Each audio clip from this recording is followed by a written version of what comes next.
Et c'est le business de la transformation numérique qui nous ouvre ses portes. On est avec le patron et cofondateur de Close. Bonjour Grégoire Déby, bienvenue. Bonjour, merci de nous recevoir. Vous êtes avocat au départ, avocat de formation, c'est votre premier métier. Pourquoi vous avez créé Close? Avec quel service? Alors si vous voulez, je suis parti effectivement du constat, en étant avocat d'affaires, donc spécialisé en fusion, acquisition, capital investissement, que c'est donc des opérations qui sont très complexes à gérer, très lourdes, qui impliquent beaucoup de monde, avec beaucoup de lourdeur, et c'est un marché qui est très peu digitalisé, qui était très peu digitalisé. Et donc ça crée beaucoup d'inefficacité, beaucoup de contraintes. Et donc on a souhaité vraiment tout simplement simplifier tout ça en créant une plateforme collaborative de gestion de projet pour les professionnels du droit. Et on va pouvoir comprendre dans un instant avec votre invité, celui que vous avez choisi pour incarner votre écosystème, François-Régis Fabre-Falleret. Bonjour, vous êtes avocat vous-même, spécialisé en droit immobilier, associé du cabinet LPA-CGR. Vous nous direz dans un instant en quoi le service inventé par Grégoire Déby vous intéresse. Est-ce que, comme toutes les entreprises qui sont dans l'univers du digital, du numérique aujourd'hui, vous avez bénéficié de l'année écoulée, de l'année 2020 ? Oui, évidemment, en fait. C'est sûr que, comme plusieurs entreprises du numérique, on en a bénéficié. En fait, il y a eu un changement profond d'état d'esprit. En tout cas, ça a accéléré cette transformation-là. Comme je disais, on est sur un marché qui s'est digitalisé un petit peu sur le tard, qui était un peu en retard dans sa transformation numérique.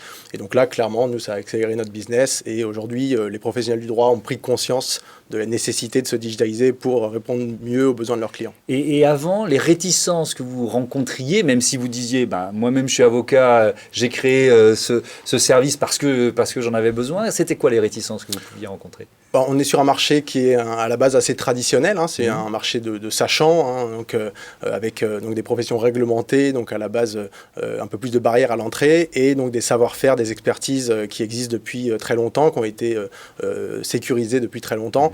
Et donc ce qui compte le plus, c'est le résultat des opérations juridiques, plus que la façon dont on les fait. Et donc on ne voulait pas trop changer trop vite, tout de suite, les pratiques. Et donc aujourd'hui, on se rend compte que les clients, notamment des cabinets d'avocats, demandent ce changement-là, demandent plus d'efficacité, de confort, donc tout ce que peut apporter le numérique. Est-ce qu'une plateforme collaborative comme la vôtre, elle a demandé pas mal de recherche, de R&D ?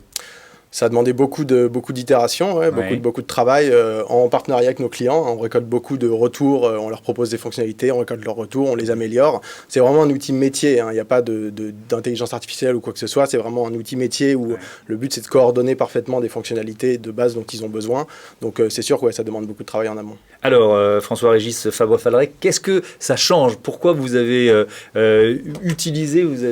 choisi Close et ce service ? Alors, déjà, nous, on est rentré dans une phase de digitalisation, de réflexion sur la digitalisation de notre métier en 2017. Et quand on a regardé donc, au moment de la création. Exactement. De Close. En fait, c'est tout à fait concordant avec leur création. Et ce qui nous a intéressé dans Close, c'est que c'était le seul produit immédiatement utilisable tout de suite. Parce que tous les autres, c'était plus compliqué, ça venait du monde anglo-saxon, qui n'était pas complètement adapté à notre métier, à notre juridiction. Et donc, c'est pas les mêmes règles. C'est pas les mêmes règles. Et donc, du coup, là, par contre, on avait tout de suite, pour ceux qui font un peu de la transaction, qui font de la fusion-acquisition, un outil qui allait nous faire gagner beaucoup de temps. Parce que quand on connaît un peu le monde de la fusion-acquisition, de la transaction, il y a toute une partie vraiment qui est difficile, où on gère beaucoup de documentation et on a un peu de mal à le valoriser auprès du client. Alors, c'est nécessaire, mais c'est pas très valorisable. Et là, tout d'un coup, on a un outil qui nous permet de le faire de manière ouverte avec notre contrepartie, avec nos clients, et en le contrôlant, et puis surtout en supprimant toute cette gestion de masse de documents. Pour ceux qui l'ont déjà vécu, c'est un travail de l'ombre qui est très compliqué et qui est très chronophage. Oui. C'est beaucoup moins de papier aussi, j'imagine. C'est plus de papier. C'est plus ça change la vie, ça. Ah bah oui. Mais alors c'est pour ça que c'était dur, parce que moi je me souviens très bien quand j'ai rencontré Close, je sais pas, j'avais cet esprit très digital sans doute, et du coup j'ai tout de suite compris l'intérêt du sujet. Mais quand nous on a essayé de le mettre en test chez nos confrères, on a eu beaucoup de réticences.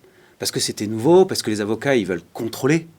Et donc, du coup, là, on les faisait changer, on les faisait sortir de leur zone de confort. Et c'était très compliqué.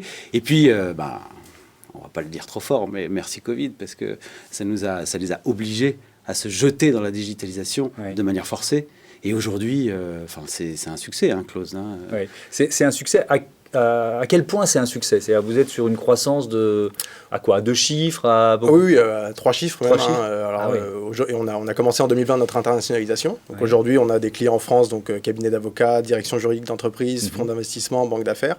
Et donc depuis 2020, on a des clients en Belgique, au Luxembourg, en Espagne. Grâce à une levée de fonds, notamment? Grâce notamment à une levée de fonds qu'on a réalisée début 2020, effectivement, qui nous a permis vraiment de permettre de réaliser nos ambitions. Et donc l'objectif, c'est vraiment de devenir un standard de marché, un outil de référence au moins au niveau européen sur la gestion de ces deals. Parce que quand on est sur un marché, on peut dire que c'est un marché de niche. Complètement. Ouais. Il faut forcément s'ouvrir à l'international pour continuer de progresser? Ou alors, est-ce que vous aviez quand même une belle marge de progression en France? Il y a un très beau marché en France, ça c'est clair.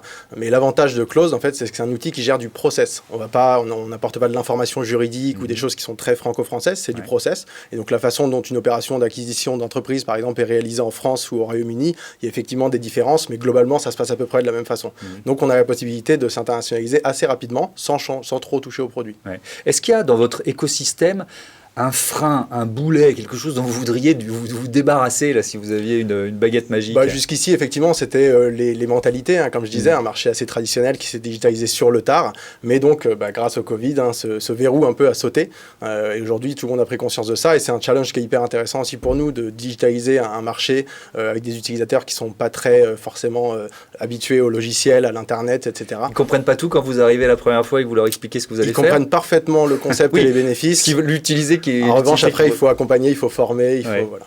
C'est normal. Merci à tous les deux d'avoir participé à Écosystème. Voilà, on a découvert grâce à vous Close, bon vent à vous, belle croissance pour votre entreprise. Un autre univers à découvrir tout de suite.